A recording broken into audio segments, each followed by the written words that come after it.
Hello, YouTubers, friends, compatriots, bootlickers, shills, debt slaves, serfs, peasants, vassals, minions, meat sacks. I'm Useful Idiot. Welcome, and let's go back to the good old USA and global. Because we're going to talk about pensions today, and that's another one of those gigantic financial frauds and scams going on all over the world and all over the United States, in truly epic proportions.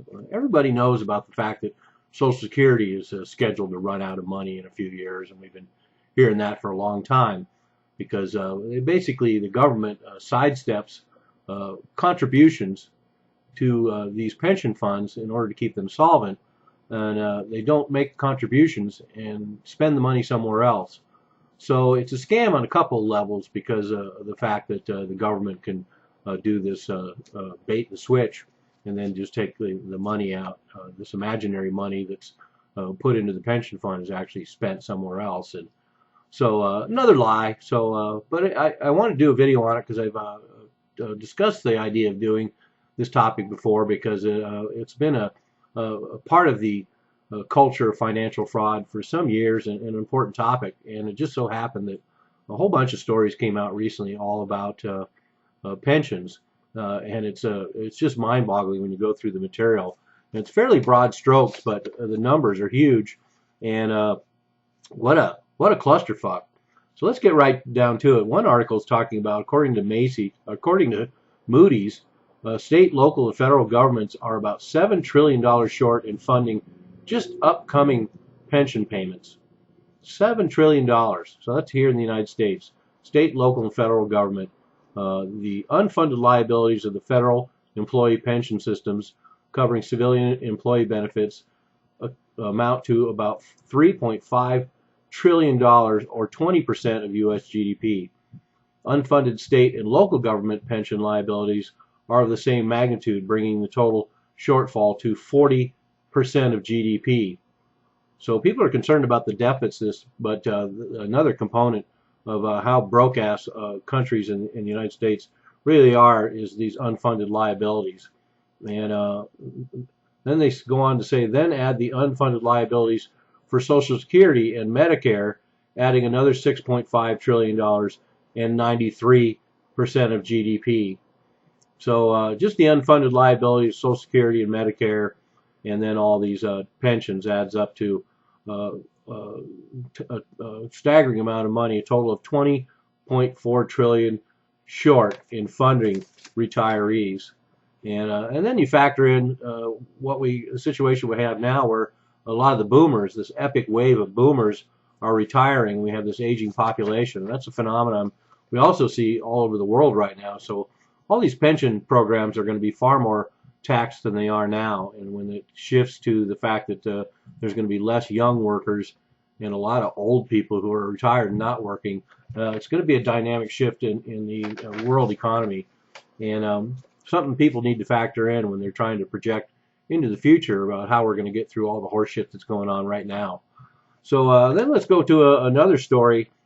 State pensions in the U.S. underfunded by $4.7 trillion. And this is based on a 2013 report and study. The report measured public pension liabilities by market valuation and not on investment return assumptions. And that brings up a very important point, because one of the ways they manipulate what the actual liabilities are for these pensions is they base their numbers on investment return assumptions, what they think they're going to get.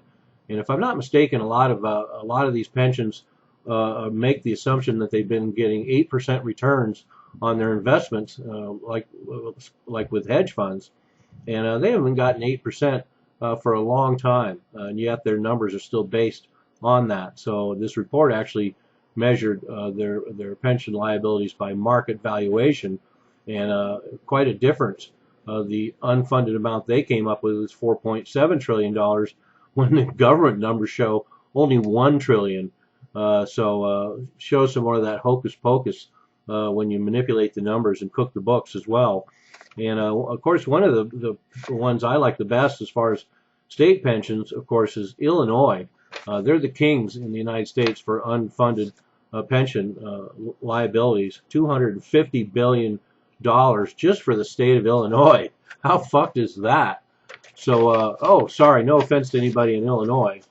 And then one more story having to do with these pensions came out March 16, 2016, and said that corporate pensions are all underfunded too, and that 20 of the world's largest countries have a pension shortfall of $78 trillion government pensions, and that's Japan, Australia, Canada, U.S., France, U.K., and Germany. So amazing, all these welfare states, all those neoliberal welfare states have a shortfall of $78 trillion in their government pension programs. This includes Social Security systems, national pension plans, private sector pensions, and individual retirement accounts. And they're all unfunded or underfunded all across the globe. And benefits will necessarily have to be reduced, and that's what we're going to see. And we've seen a certain amount of that already, but government services, corporate profits, and retirement benefits will all necessarily have to be reduced. And I think we used to call that austerity.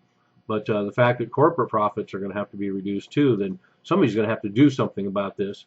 And then we have, of course, these generous pension systems in Europe are the worst. Germany, France, Italy, the UK, Portugal, and Spain all have pension liabilities are 300% of GDP. And of course, we're seeing that the results of that now. And it also, of course, ties into the immigrant crisis.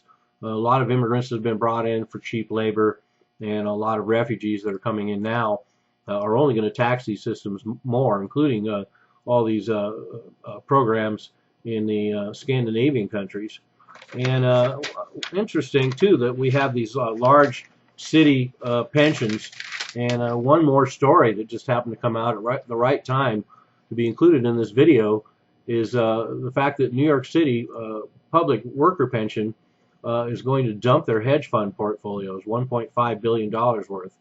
And I thought that was pretty interesting timing, because we also have the story about BlackRock and a lot of hedge funds that are suing the central bank in Portugal because the losses that they were given in a haircut, and they were worried about who it was going to hurt for the hedge funds. And they were talking about the retirement accounts and pension funds, which of course is bullshit that they're really concerned about that. But they're concerned about that in the sense that, wow, what a coincidence. We have the hedge funds worrying about these losses from these haircuts in the European banks, and at the same time we have all of these major public pension programs dumping them, because not only do we have the New York City public worker pension considering dumping hedge fund portfolios, but CalPERS, the largest U.S.'s largest public pension fund, CalPERS in California, divested $4 billion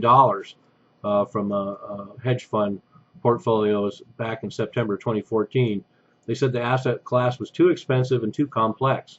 And that's echoed in the words of New York City, now considering the same move: lagging performance, high fees, and riskiness of the asset class. And of course, they're putting that politely. What they mean is they're tired of paying those fucking exorbitant, extortive fees, and then getting such shitty returns on all kinds of risky crap out there in the world.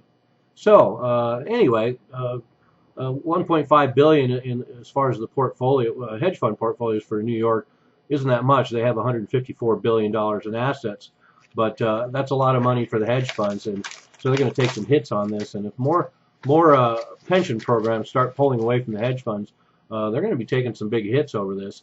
But it serves them right, considering we have hedge funds and Wall Street that have also been involved in scandals where they've been skimming all the pension payments and plans all over the world for decades. And so they already hopefully they've saved up enough money to pay off the fines that are coming and on the loss of business. But they've been exploiting the pensions for a long time, and now these pensions are starting to realize it and do something about it.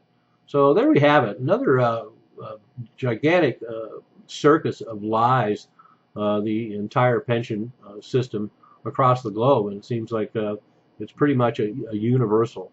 I'm a useful idiot. Don't you be one too.